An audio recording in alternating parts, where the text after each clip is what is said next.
Näin valokuvasin yrittäjien juhlat.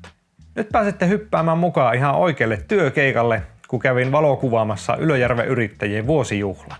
Tässä ajellaan tuonne kuvauksiin Ikallisten kylpylään. Kamat autosta ulos ja kuvauksia kohti.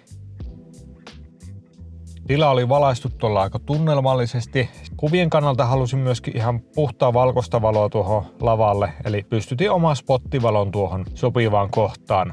Palkinnon saajista oltiin sovittu erilliset potrettikuvat, niin sitä varten pistin myös valon valmiiksi.